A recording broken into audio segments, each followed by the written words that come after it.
గురు బ్రహ్మ గురు విష్ణు గురుదేవో మహేశ్వర గురు సాక్షాత్ పరబ్రహ్మ తస్మై శ్రీ గురువే నమః అనే ఈ మంత్రాన్ని సాక్షాత్తు శివస్వరూపులైన ఆదిశంకరాచార్యుల వారు మన అందరిలో గురువులపైన భక్తితత్వాన్ని పెంపొందించడానికి ఉపదేశించారు. అలాంటి ఎన్నో మంత్రాలు, శ్లోకాలు, వేదాంతాలు, మరీ ముఖ్యంగా అద్వైతాన్ని సైతం సృష్టించిన ప్రదేశం గురించి ఈ వీడియోలో మనం చూద్దాం. Hello everyone, welcome to my channel banker mom stories. ఆదిశంకరాచార్యుల వారు 4 పీఠాలని ప్రతిష్ఠించి ప్రతి పీఠానికి ఒక పీఠాధిపతిని నియమించారు. అందులో మొదటి పీఠమైన శారదా పీఠానికి చాలా ప్రాముఖ్యత ఉంది. ఎందుకంటే ఈ ప్రదేశంలోనే శంకరులు అద్వైత వేదాంతాన్ని స్థాపించారు. ఈ ప్రదేశంలోనే వేద పాఠశాలను కూడా నిర్మించి ఎంతోమందికి వేదాంతాన్ని, తత్వాన్ని బోధించారు. ఈ ప్రదేశంలోనే శంకరులు 12 సంవత్సరాలు ఉన్నారు.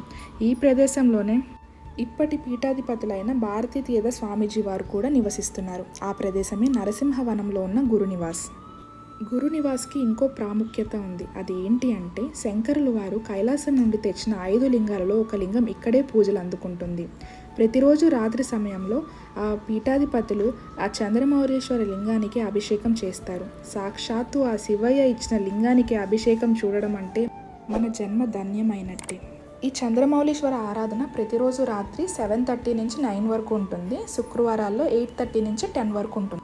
పీఠాధిపతులు వేరే ప్రదేశానికి వెళ్ళినప్పుడు చంద్రమౌళీశ్వర లింగాన్ని కూడా వారితో పాటే తీసుకుని వెళ్తారు. అండ్ కరెక్ట్గా ఆ టయానికి ఏ ప్రదేశంలో ఉన్నా అభిషేకం మాత్రం ఖచ్చితంగా చేస్తారు.